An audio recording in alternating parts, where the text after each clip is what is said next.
8 берене боюнча өтө опурталдуу маселе кирип калыптыр. Жогорку кеңешке шайлоочуларга жана бүтүндөй мамлекетке шек келтире турган аракеттерге, билдирүүлөргө жана жоруктарга жол бербөөгө тийиш дейт. Аны ар ким ар кандай түшүнөт да. Мисалы бирөө сүйлөсө ал жакшы, экинчиси сүйлөсө туура эмес сүйлөгөн болуп калат. Мисалы жогорку кеңеш өз эркин билдире албай атат, аткаруу бийлигине моюн сунуп калды десе шек келген болобу, болбойбу?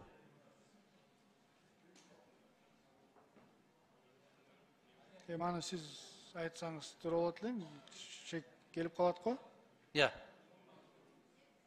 Кандай редакцияда сиз сунуш берип атасыз? Мен жакшы түшүнбөй калдым. Шек келтире турган аракеттерге, билдирүүлөргө жана жоруктарга жол бербөөгө тийиш деп жазылып турат. Мыйзамда так жазылышы керек, эч кимге мындай талкабайт эткенге мүмкүнчүлүк болбош керек. Эгер мен айттым, жогорку кеңеш бүгүн арыз күчсүз болуп атат, алсыз болуп атат десем шек келеби, келбейби? Эми кандайдыр турда шек келет? Мына, ассалому алейкум, келдик. Мадумаров жогорку кеңешке шек келтирди деп добушка коесуңар дагы шыпырып саласыңар, туурабы? Жок, эми ал ар бир депутаттын айткан сөзүнө комментарий берилбейт негизи. Кандай берилбейт?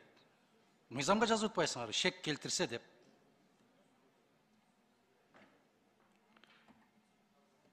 Бул мыйзам буга чейин жазылып келген. Буга чейинкини көп нерсени көргөнбүз. Ушул кезге чейинки болгон нерсени токтотолу деп келип атабыз да. Сиз айтсаңыз кайсыны, кандай сунуш берип атасыз? 8 беренени. Жок, түшүндүм. Сиздин сунушуңуз кандай? Бул нерсе болбош керек таптакыр. Силер айтып атасыңар, депутат өзүнүн пикирин билдирүүдө эркин деп. Ошол эле учурда айтасыңар, шек келтирүүгө жол бербөөгө тийиш. Шайлоочуларга жана бүтүндөй мамлекетке деп биз шайлоочуларды, мамлекетти жана өзүнүн ар намысын дагы белгилеп кетип атпайбызбы? Жарайт, эгерде биз мамлекетке дейсиңер, мамлекет тышкы саясатты чабал жүргүзүп атат десем, шек келдиби? Өтө чоң шылтоолорду киргизип койгонсуздар бул жерге, талкабанияга. Кенен бир талаа кылып койгонсуңар да, бирөө сүйлөсө болот, экинчиси сүйлөгөнгө тыюу салынган позициялар бол. Мындай нерсе болбош керек, таптакыр болбош керек. Эми Адахан Кесанович, бул жана этикага карала турган эле берене да. Негизи этика башкача каралат. Сиз айткан нерсе боюнча сизди эч качан кандай бир жоо болбосун эч ким бул жерден депутаттыктан ала албайт, андай нерсе жок. Болгону сизди этикага чакырышы мүмкүн. Мени күндө эле чакырып атасыңар, эми бирок маселе жок. Кийинки маселе, ушуну алып салыш керек. Мен талап кылам. Анда берсеңиз сиз өзүңүз сунушуңузду, биз сөздү да карап чыгабыз. Мен ушул жерде сүйлөп аткан сөзүм берилди деп сунуш кылыныш керек. Жогорку кеңештин жумуш тартиби ушундай болот.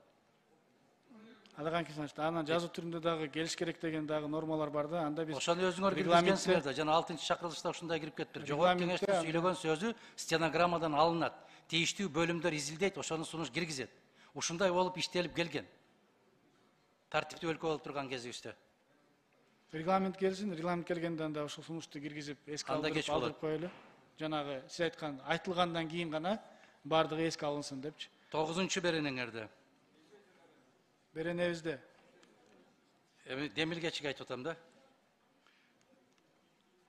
Фракция жана депутаттык топ ичиндеги тартипти сактоо деп киргизип атасыздар. А регламентке киргизип коюпсуздар, Мадумаров ушуну киргизсе кабыл алынбасын деп. Кандай бул? Комитет ушундай тыянак чыгарып атат, урматтуу коллегалар. Майда чүйдө ишке аралашпаш керек деген баа берип атасыңар менин сунушума. Адахан Кесанович, ал комитеттин чечими аягына чыга элек, мына келерки вторник күнү каралат. Ошондо сиз да ал комитетте болосуз да. Кудай бурса чогуу карап чыгабыз аны. Андайды мен көрбөпмүн азыркы учурда. Оюн бүтүрүп алсын, микрофон бериңиздер. Оюн бүтүрсүн дегенде мындай, биз мыйзамды өтө бир ит кууп келеткандай шашып кетип бартабыз да. Бул биздин тагдыр. Бул жогорку кеңештин маселеси, жогорку кеңеш кандай багытта иштеш керек, кантип биз сапаттуу мыйзамдарды кабыл алабыз. Ит куугандай келип добушка коюп коесуңар, анан урду кетип калат. Ошондуктан регламентте биз карашыбыз керек. Мен берген сунуштардын баарын четке кагыпсыңар. 8 подпункт 10 беренеде жазып атасыздар. Жогорку кеңеш каралып жаткан маселелер боюнча сүйлөнгөн сөздөрдүн, билдирүүлөрдүн, сунуштардын, сын пикирлердин, тексттерин жыйналыштын протоколуна киргизүү үчүн берүүгө дейт сөзсүз депутат жазып бериш керек экен. Анда биз могул жерден көтөрүлбөй эле жазып эле колубуздан калем түшпөй эле отурушубуз керек экен да. Сүйлөйбүзбү же жазабызбы? Кандай кылабыз? Малахан Кесонович, атайын эми секретариат деле бизде бар. Сиздин айткан сунуштарыңыз жөн эле сөз бойдон калып калбасын деп, анын толук маңызын, эмнени айттыңыз эле, эмнени эске алдыңыз эле, же кайсы беренеде точно туруш керек. Мисалы, сиз шек келтирди деп айтып койдуңуз, мен эми анан кантип өзгөртөм?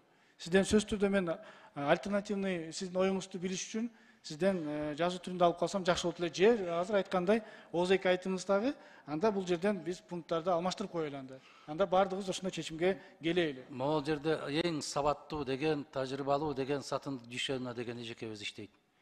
Ушу киши биринчи чакырылыштан бери иштейт. Биздин тарыхыбызда ушундай болуп келген. Депутаттын сүйлөгөн сөзүн стенограммадан тийиштүү бөлүмдөр алып чыгарып, депутаттын сунушу катарында каралып келген. Буга кандай дейсиз? Ушул норма кириш керек да, ушул норма калыш керек. Алахан Кесонович, бериңиз, мен сиз менен чогуу Ошону карап сүйлөп атам. чыгайлы. 12 беренен 3 пунктун караңыздар. Министрлер кабинетinin чакырылган мүчөсү дейт. Эгерде жыйналышка келе албай калса, ал жазуу жүзүндө бериш керек дейт. Чакырылга бул норманы киргиздиңер дегенче министрдин бирөөсүн кармай албайсың бу жерде.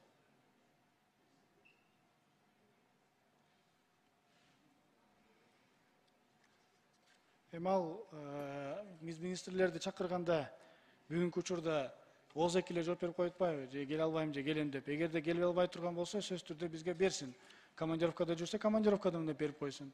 Же болбосо ооруп аткан болсо, ооруп атат деп бизге толук кат түрүндө берсин. Эгерде андай практиканы алып койсок, булар ооз эки эле ооруп калдым, же болбосо келбей койдум деп эле ар кандай нерселерди шултолоп айта берет. Ошон үчүн биз муну күчөтүү түрүндө гана Биз муну күчөтүү түрүндө айтышыбыз керек. Келүүгө милдеттүү. Бул конституциялык мыйзам. Бүттү. Биз ошо келүүгө милдеттүү болуш керек. Бул конституциялык мыйзам болуп атпайбы? Анан Алахан Кесонович, биз азыр буну шаштырып атат деп атпайсызбы? Биз бул бизге керек, бул биздин мыйзам. Ошондуктан биз буну тез арада кабыл алсак өзүбүзгө эле жакшы. Анан бунун бир аз шашкан себеби регламентте чоюлуп кетти. Өзүңүз өткөндө айттыңыз, регламент до сих пор кабыл ала элексиңер, албайсыңар депчи. А бул регламент менен уйкаш кетиш керек. Ошондуктан биз буну артынан шаштырып алып келе атабыз. Экинчи окууда баардык айтылган сунуштарды, мына ошон үчүн биз бүгүн сиздерден сунуштарды күтөбүз. Жана комитетте дагы сиздерди күтөбүз. Келип ошол жерде чогуу иштеп, чогуу карап койсок. Бул биз өзүбүз иштей турган мыйзамдар, өзүбүзгө керек болгон мыйзамдар. Рахмат.